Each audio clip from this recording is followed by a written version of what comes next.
Hey, can I ask you a question? It's a weird off-topic thing, but it came... Well, go ahead. It couldn't hurt at this point. It came to me yesterday, and I realized I don't know the answer to this.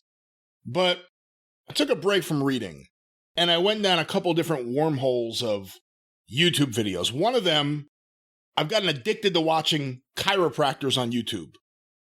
This is guy in Houston, this Dr. Johnson, and he just destroys people in a nice way, in a good way, in a stress-relieving way. But he puts them on his table, he cracks all their bones, and then he puts a towel around their head. Yeah. And just yanks on it to get the neck. them. Yeah, you've had this done to you? Well, yes. By a chiropractor? By a trained, licensed chiropractor? No, by some of the boys in the locker room. What? Well, that's what Who is the locker room chiropractor? Well, a lot of actually, the only good thing that Tim Horner was ever good for was he cracked good backs. We should have made him the trainer and kept him out of the ring. But no, a lot of the guys used to adjust each other. That was a nightly thing. You'd be laying there on the bench. Okay, I'm laying there on the bench, face down. Somebody comes and gives you the crack in the middle of the back, or you wrap the towel around the neck and you pull the fucking neck. If you know what you're doing, it can pop it into place real good. If you don't know what you're doing, it might paralyze you. I don't know. But guys would do that to each other constantly back in those days. But I've gotten hooked on this guy's videos, and he's great. I'm never going to go to Houston to see him, but I'm thinking about having a friend loan me a jet so I can fly him up here. This guy's great. And Brooke Adams from TNA, she's on a bunch of these videos. And I got to think the cameraman may be a little bit of a perv, because sometimes he just focuses on the ass jiggling while the guy's like pushing on the back. But anyway, I watched a bunch of these. There's a couple other chiropractors. They all have their own unique techniques now. It's really weird seeing this. I realized that the bullshit chiropractor I went 2 years ago in Long Beach, and that's a whole other story. This guy didn't know what the hell he was doing. Oh, wait a minute. You didn't go to that guy in Long Beach, did you? I went to a guy, real quick, I'll tell you. Holy mackerel, I think I saw him on the news. Go ahead. I went to this guy. I was in a car accident. I was probably like 21 years old. And the doctor, who was another piece of work, this guy, after he prescribed me a ton of painkillers, he said, you may want to think about chiropractic. And I said, I've never really even considered it. So I go to this guy. I'm not even going to say his name because it's not worth it. But this guy's still there, I think. And I go a few times and, he cracks my back. I think he did like electric stimulation on my back also, and he cracked my neck. And then one day, he kept trying to get me to come for Saturday morning that he teaches like a seminar to his patients about how to deal with the pain and manage the pain and get by and not let back pain ruin your life. And I didn't have that bad a back pain. I only went for like a few weeks and then I stopped. But one day, there was a curtain, and he accidentally, I don't know if it was an accident or not, but the curtain wasn't closed. So for the first time, I got to see what was on his little chalkboard. And I assumed this was for his students on Saturday morning. It said, pain plus Jesus equals no pain. And I said, well, I'm done with this crackpot, and I'm getting the fuck out of here. And that was the last time I went to that goof. No, wait a minute. He was prescribing that brand new drug, Najesus. Yeah, he certainly was. He had an assistant. She would answer the phone. It was the most long-winded shit you ever heard. She would go like, every day we had like a nickname. It's like, Marvelous Monday, you've called blah, blah, blah, blah, blah.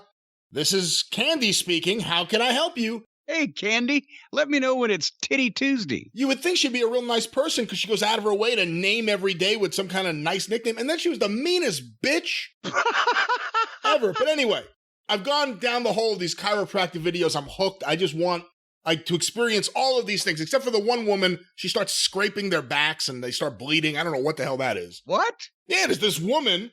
She seems like a very good chiropractor otherwise.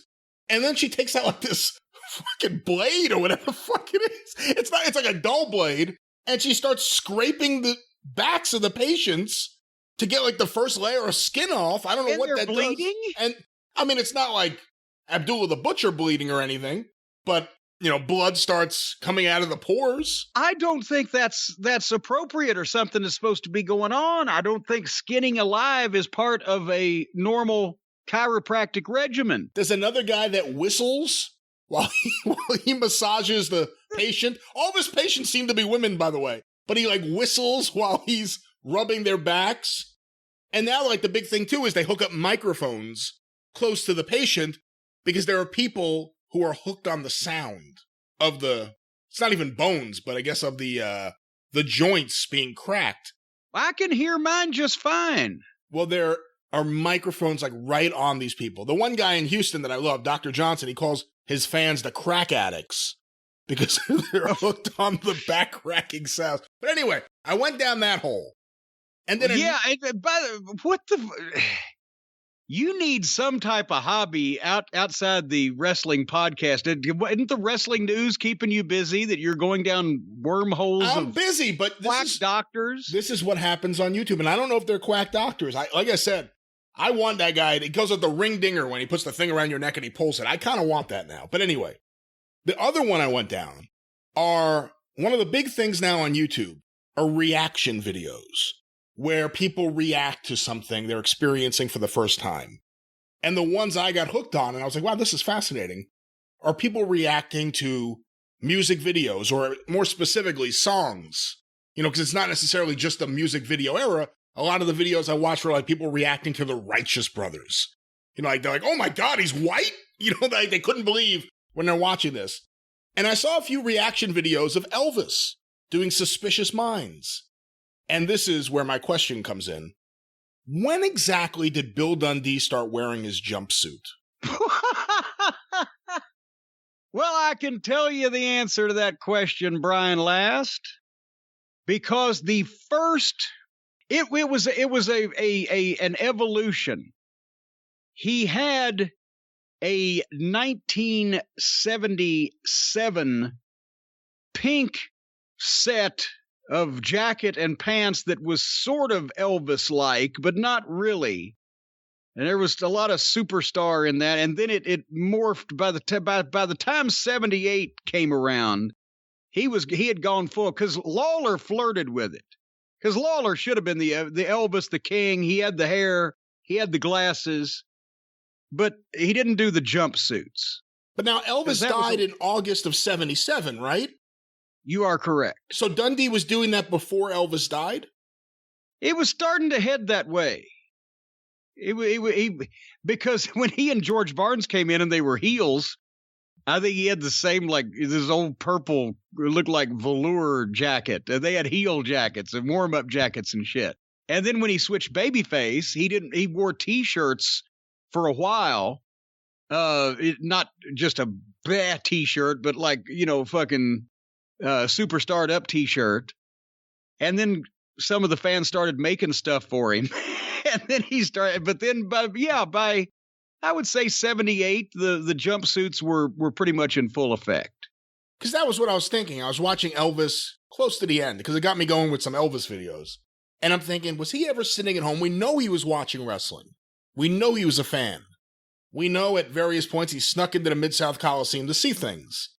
But did in all accuracy, fairness, it was the Ellis Auditorium. The Ellis Auditorium. By the time they started running the Coliseum in 72, I think he was too big to sneak anywhere in Memphis.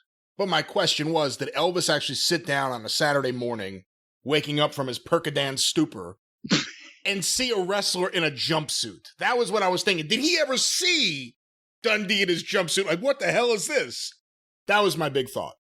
I would say, well, there's probably a very short window where he might have seen that, but very short, because Dundee didn't even switch babyface until early 70s, late 75, early 76. And then there was the tag team period there, blah, blah, blah. Maybe, but at the same time, he was certainly watching Lawler call himself the king and do records on Saturday mornings. And there was the talk of trying to get a match, which who knows whether that would have gone anywhere or not, but Elvis kind of died and ruined the whole thing. He knew what was going on. All right. Well, thanks for answering my question. I don't even know where any of that was going. Where did we start? Where did we start?